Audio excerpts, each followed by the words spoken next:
Assalamualaikum warahmatullahi wabarakatuh. Nama saya Hazrin Zaim. Hari ini kita nak bincangkan tentang chapter 7, iaitu Adaptation of Plants.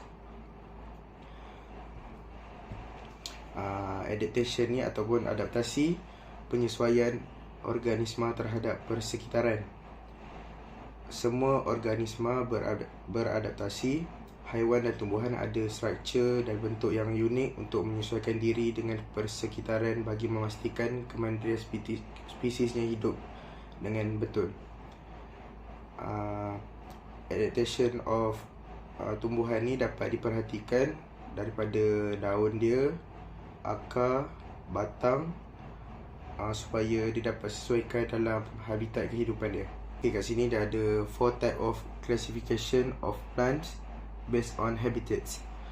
Yang pertama mesophyte, yang kedua hydrophyte, yang ketiga helophyte, dan yang terakhir xerophyte.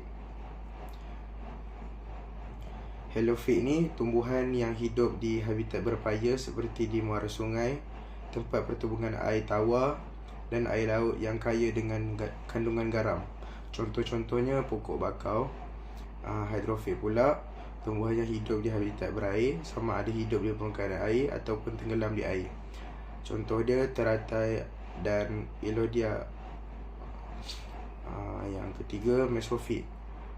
Tumbuhan ini hidup di habitat yang tidak terlalu kering dan tidak terlalu berair, serta di habitat dengan bekalan air yang mencukupi. Contohnya pokok mangga, pokok bunga raya dan pokok getah. Yang terakhir xerophyte. Tumbuhan yang hidup di habitat yang panas dan kering dengan kehadiran air yang sangat minimum, iaitu tempat yang ada suhu yang sangat panas seperti di kawasan gurun. Contoh dia pokok cactus dan pokok kurma. Ciri penyesuaian tumbuhan helophyte, hydrophyte dan xerophyte. Helophyte ni ciri-ciri penyesuaian dia, tumbuhan yang dapat hidup dalam habitat yang mengandungi kepekatan garam yang tinggi dan kandungan oksigen yang rendah. Pokok bakau hidup di kawasan paya bakau yang juga terdedah kepada keamatan cahaya yang tinggi.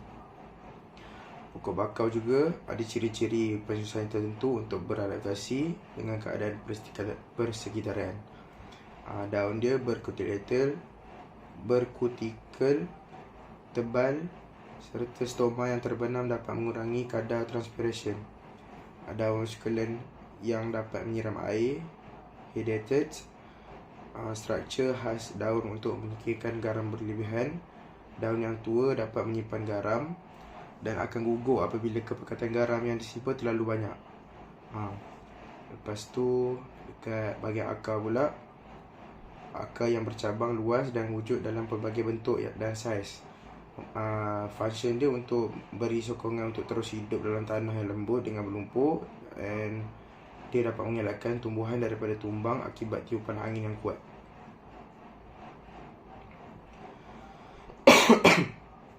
Lepas tu pneumatophore, sistem akar pokok bakau yang menghasilkan ratusan akar pernafasan yang tumbuh tegak di atas permukaan air.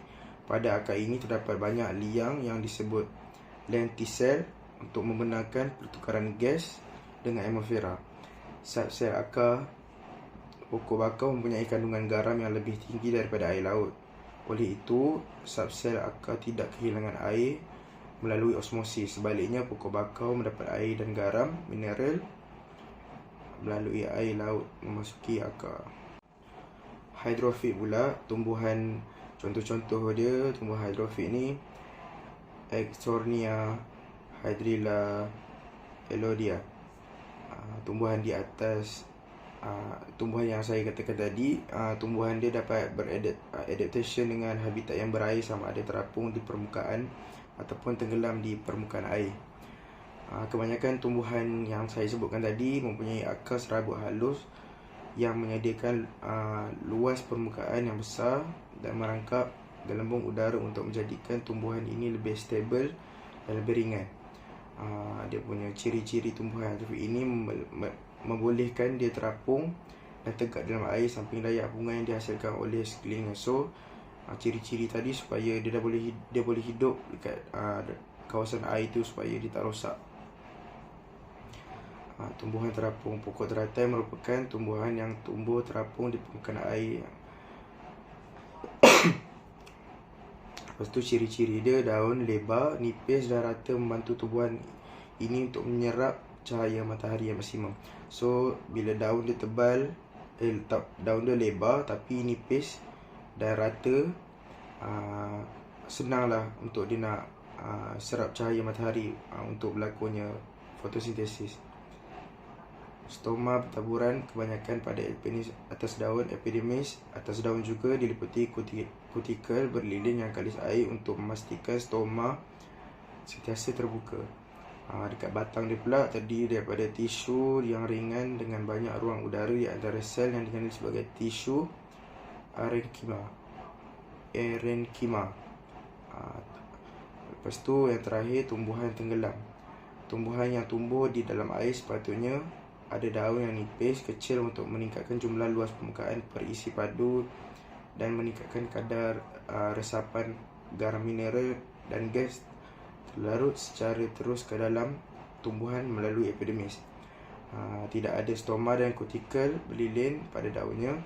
Batangnya yang kecil membantu tumbuhan ini tegak terapung di dalam air serta dapat mengurangkan rintangan aliran air. Yang terakhir, ciri-ciri untuk tumbuhan xerophyte.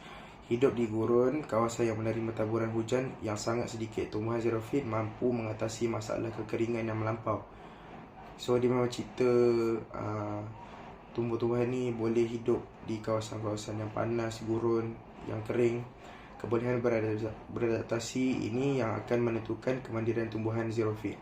Akar tumbuhan dia tumbuh secara meluas serta dapat menembus jarak jauh dalam tanah untuk menyerap air dan garam. So akar pokok-pokok ni dia panjang ke bawah tanah supaya serap dapat air yang walaupun jauh. Air yang diserap disimpan di dalam akar, batang dan daun. Contoh dia, batang pokok kaktus menjalankan proses fotosintesis sebab dia ada banyak simpan air kat dalam tu. Daun pokok kaktus pula, daun yang kecil dan kutikel tebal berlilin di batang serta daun. Ada daun yang diubah suai menjadi duri. Duri pula dapat mengurangkan jumlah luas permukaan yang terdedah kepada matahari sekaligus mengurangkan kehilangan air. So duri ni function dia supaya permukaan dia tak luas sangat. So tak terdedah kepada matahari, kurang terdedah. Membantu pokok kaktus mendapatkan bekalan air dengan merupakan embun yang akan menitis ke tanah dan diserap oleh akar. Betul, duri dia dapat menghalang tumbuhan ini daripada dimakan oleh haiwan. Stoma pokok kaktus terbenam untuk mengurangi penjejatan air daripada daun. Itu sahaja daripada saya. Terima kasih.